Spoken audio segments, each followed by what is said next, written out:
Hello दोस्तों, स्वागत है आपके अपनी नई क्लास में। इस क्लास में हम सीखेंगे कि प्रश्नावली 1.1 का दूसरा सवाल। इसमें क्या बोल रहा है कि पूर्णांकों के निम्नलिखित युग्मों के एचसीएफ और एलसीएम ज्ञात कीजिए तथा इनकी जांच कीजिए कि दो संख्याओं का गुणनफल एचसीएफ गुणा एलसीएम है। मैंने आपको बेसिक उसमें मेथड वाली क्लास में क्या सिखाया था, इसी चैप्टर का मेथड वाली क्लास में सिखाया था कि ए गुणा बी एलसीएम गुणा एचसीएफ। क्या होता है, ये फॉर्मूला होता है। ए गुणा बी क्या होता है, ए और बी क्या है, दो संख्या मान लो। ए गुणा बी बराबर एस सी एफ गुणा एल सी एम। ये मैंने उसमें लिखवाया था। क्या होता है कि दो संख्याएं दे रखी ए और बी, उनका एस सी एफ और एलसीएम का गुणा दोनों संख्याओं के गुणनफल के बराबर होता है। तो किस प्रकार से होता है, ये सवाल अपन करके सोल्व करते हैं। अभी यहाँ पर दे रखा है 26 के अभाज्य गुणनखंड निकालेंगे और 91 के अभाज्य गुणनखंड निकालेंगे। उसके बाद इनके एचसीएफ और एलसीएम ज्ञात करेंगे। तो लिखेंगे 26 के अभाज्य गुणनखंड लिखेंगे इस प्रकार से। 2 से किया तो हो जाएगा 13, अभी सीधा जाएगा 13 से जाएगा एक बार। उसी प्रकार अपन कर लेंगे 91 91 के भी कर लिए अभाज्य गुणनखंड। तो ये हो जाएगा 2 से नहीं जाएगा, 3 से भी नहीं जाएगा, 4 से भी नहीं जाएगा, 5 से भी नहीं जाएगा, 6 से नहीं, 7 से जाएगा, 7 एकम 7 और हो जाएंगे 2 रह जाएंगे।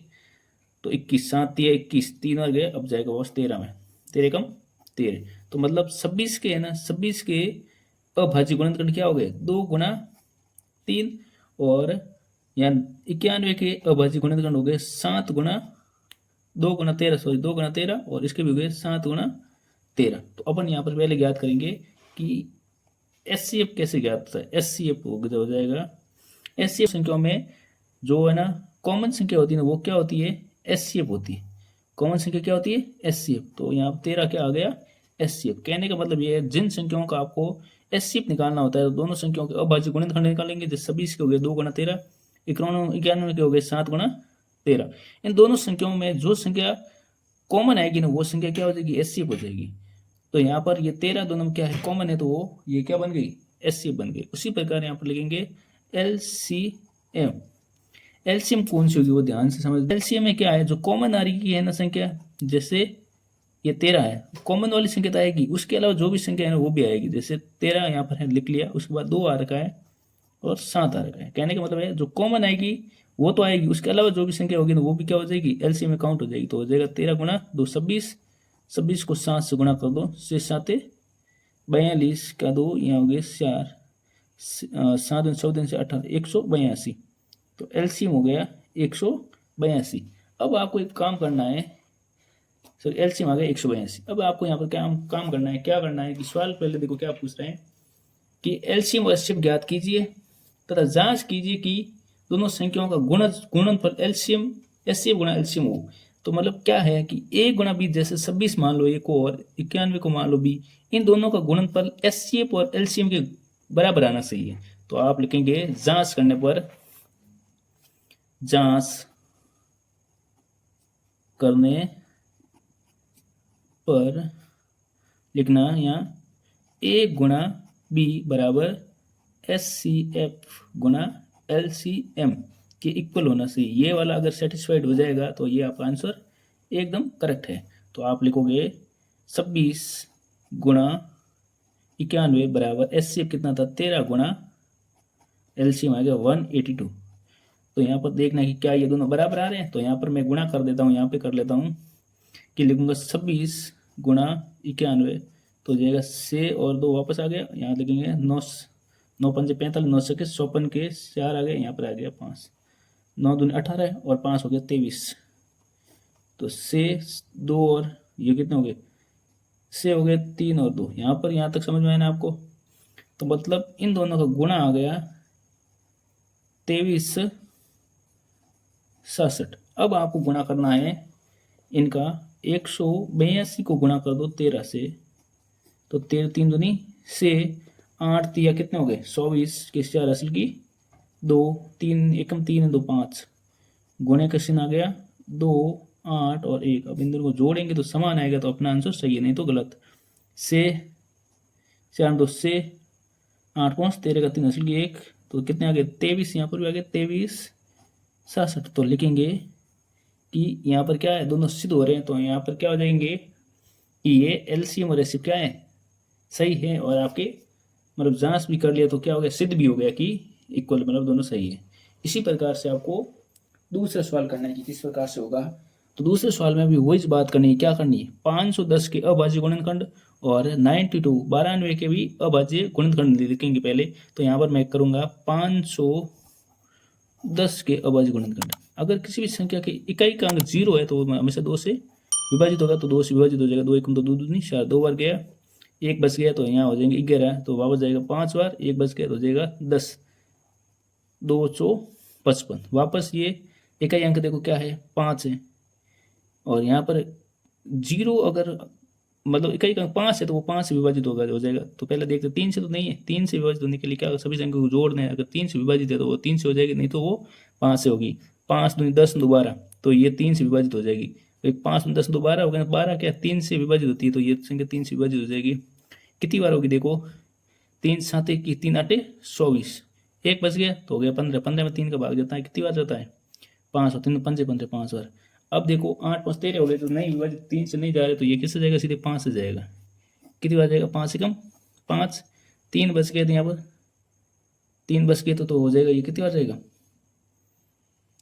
35, हाँ 17 बार जाएगा। अब सीधे ये जाएगा 17 से एक बार, तो मतलब ये हो गए 510 के क्या हो गए, ये अभाज्य गुणनखंड हो गए। उसी प्रकार आप लिखोगे 92 के अभाज्य गुणनखंड, यहाँ पर लिख लो, ये 2 से जा रहा है 4 बार, और ये हो जाएगा 6 बार, वापस 2 से जा रहा है 2 दूनी 4, 2 बार 3 बार, अब ये सीधे जाएगा 23 से एक बार। तो यहाँ पर आप लिखोगे, सीधी बात लिख लोगे कि 510 बराबर 2 गुणा 3 गुणा 5 गुणा 17, और यहाँ पर लिखोगे 92 बराबर 2 गुणा 23। सीधी बात समझ में आ गई। तो यहाँ पर आपको क्या निकालना है, पहले पहले निकालना है एचसीएफ। लिखेंगे एचसीएफ बराबर हो जाएगा कि एचसीएफ में क्या है, दोनों अभाज्य संख्याओं, दोनों मतलब अभाज्य संख्याओं में जो दे रखा है ना, कॉमन संख्याओं को आप क्या लेना है। तो यहाँ पर एक संख्या तो ये हो जाएगी कॉमन, 2, एचसीएफ में 2 आ गए कॉमन, उसके अलावा कोई कॉमन नहीं है, तो मतलब एचसीएफ क्या हो गया 2 हो गया। अब लिखेंगे एलसीएम, जो कॉमन दे रखी है ना वो तो संख्या 1 ले लो, उसके अलावा जो कौन सी दे रखी है, 3 दे रखा है, 5 दे रखा है, 17 दे रखा है, 2 दे रखा है, ये 23 दे रखा है, सबको लिखना है। यहाँ पर लिखा 3 गुणा 5 गुणा 17 गुणा 2 गुणा 23, इन सब का कितना आएगा गुणज, वो सब क्या हो जाएगा एलसीएम में काउंट हो जाएगा। कैसे, 2 को 3 से गुणा कर दो, से 5 30, 30 ये 30 60 हो गया, 60 गुणा 17 गुणा 23। जल्दी से ये काउंट करके मेरे को बता दो कि क्या आ रहा है। इस 60 को 17 से गुणा कर देता हूँ, तो मतलब से को मैं 17 से कर लेता हूँ, 0 लगा देंगे, ठीक है। से 7 42, असल की 4, से एकम से 4 10, 1020 को 23 अब गुणा कर दो, तो क्या आंसर आएगा, वो आपका आंसर एलसीएम बन जाएगा। इसी प्रकार 1020 को 23 से गुणा करने पर आपका आ जाएगा 23,460, ये इसका आंसर आ जाएगा। अब इसमें आपको क्या करना है कि जांच करने पर, तो इसमें लिखेंगे कि जांच करने पर क्या आना चाहिए, 1 गुणा बी बराबर एचसीएफ गुणा एलसीएम आना चाहिए, यही बात आपको आना चाहिए। अगर ये आ जाएगा तो क्या हमारा एकदम आंसर सही हो जाएगा। तो ए गुणा बी को मैं गुणा करता हूँ तो क्या हो जाएगा, 510 को मैं 92 से गुणा करवाऊंगा, और यहाँ पे एचसीएफ 2 को 23,460 से गुणा करवाऊंगा।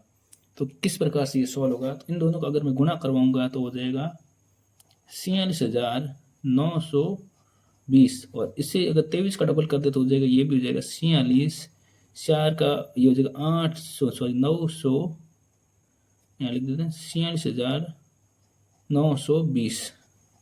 तो दोनों क्या आ रहा है, समान आ रहा है 46,920। तो ये क्या है, सिद्ध हो गया कि ए गुणा बी एचसी गुणा एलसीएम होता है। इसी प्रकार से आप तीसरा सवाल करेंगे, इसमें क्या होगा, एकदम इजी सवाल दे रहेगा कि 336 और 54 को एलसीएम और एचसीएम ज्ञात करना है। तो लिखेंगे 336 के अभाज्य गुणनखंड में तोड़ेंगे इसको, पहले 2 से किया, 2 एकम 2, एक रह गया, बाद में 2 से किया 7, एक रह गया, 2 से किया 8 दूनी 16, फिर से 2 से जाएगा ये, 2 से किया तो हो जाएगा 8, 2 से किया तो हो जाएगा 4, फिर से 2 से किया तो हो जाएगा 4 और 2, फिर से 2 से जा रहा है ये 2 1, अब जाएगा 3 से 7 और अब 7 से जाएगा 7 एकम 7। तो इस प्रकार से टूट गया। उसी प्रकार अपन लिखेंगे 56 का लिखेंगे, 2 से जा रहा है 56, 2 एकम 2 4, एक रह गया 7 27, वापस ये 2 से नहीं जा रहा है तो किससे जाएगा 3 से जाएगा, 3 9 में 27 9 बार, 3 से जाएगा 3 एकम 3, 3 से 3 3 बार 3 एकम 3। यहाँ तक हो गया क्लियर। अब आप एक काम करोगे, लिखोगे 337 के अभाज्य गुणनखंड क्या, ये सब क्या है अभाज्य गुणनखंड। मैंने पहले भी आपको बताया था कि क्या होते हैं अभाज्य गुणनखंड, 2 गुणा 2 गुणा 2 गुणा 1 2 3, 3 और लिख दिए, एक और लिखो 4 गुणा 3 गुणा 7। अब लिखो यहाँ पर 54 के 2 गुणा 3 गुणा 3 गुणा 3। तो यहाँ पर आपको ध्यान से देखना है कि किस प्रकार से सोल्व होगा। तो आप पहले निकालोगे यहाँ पर SCF बराबर क्या हो जाएगा, SCF क्या होता है हमेशा, SCF क्या होता है दोनों संख्याओं में, दोनों अभाज्य संख्याओं के कॉमन संख्या लेनी है आपको, दोनों अभाज्य संख्याओं में। एक तो आ जाएगा अपना 2, दोनों में आ रहा है 2, क्या 3 आ रहा है, 3 आ रहा है, ये आ रहा है एक यहाँ पर, मतलब इन दोनों को कॉमन ले लो आप, मतलब ये दोनों क्या हो गया 3 कॉमन आ गए मान लो। उसके अलावा कोई संख्या कॉमन नहीं आ रही, 2 2 नहीं आ रही इसमें, तो इसमें से एक संख्या ले लो कॉमन वाली में से, 2 ले लो, एक 3 ले लो, तो SCF हो गए से, और लिखेंगे SCF हो गए तो LCM बराबर लिखेंगे, जो कॉमन संख्या है वो तो लिखनी है, उसके अलावा जो भी संख्या दे रखी है, जैसे 2 गुणा 2 गुणा 2, 3 ले लो, 3 और 2 2 को, तो 2 गुणा 2 गुणा 2, फिर 7 दे रखेगा 7 को भी ले लो, 3 को 3 से गुणा कर दो, ये भी ले लो, 9 ले लो यहाँ पर। अब यहाँ पर लिखेंगे 2 को 3 से गुणा कर दिया, से दूनी 12, 12 दूनी 24, 24 दूनी 48, 24 दूनी 48 लिख लिया, 48 गुणा 7 गुणा 9, 9 7 63, ये भी ले लो 63 गुणा 48। तो इन दोनों का गुणा कितना आता है वो लिख लेते हैं अभी, ये गुणा में यहाँ कर लेता हूँ, आप है ना कर लेना। इसी प्रकार से इन दोनों संख्याओं का गुणा करने पर क्या आ जाएगा, आ जाएगा 3024। अब लिखेंगे जांच करने पर तो क्या आना चाहिए, A गुणा B आना चाहिए, किसके बराबर, LCM गुणा SCM के बराबर आना चाहिए।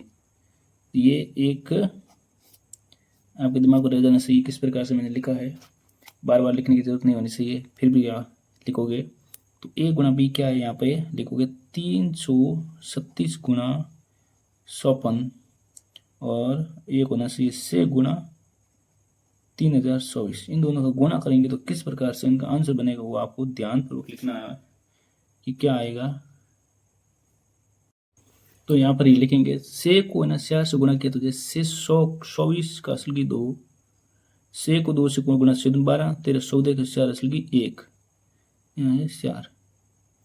अब यहाँ पर वापस आएगा ये 1 से 3 18, यहाँ लिख दो 18, 18,144 आ गया। उसी प्रकार से इधर भी गुणा करेंगे तो क्या आएगा, ये आएगा 18,144। आप है ना ये भी यहाँ पर क्या हो गया, सिद्ध हो गया कि ये दोनों क्या है बराबर हैं। तो यहाँ पर पूरे सवाल को आप देख सकते हो किस प्रकार से किया है। और चैनल को सब्सक्राइब कीजिए और वीडियो को शेयर कीजिए।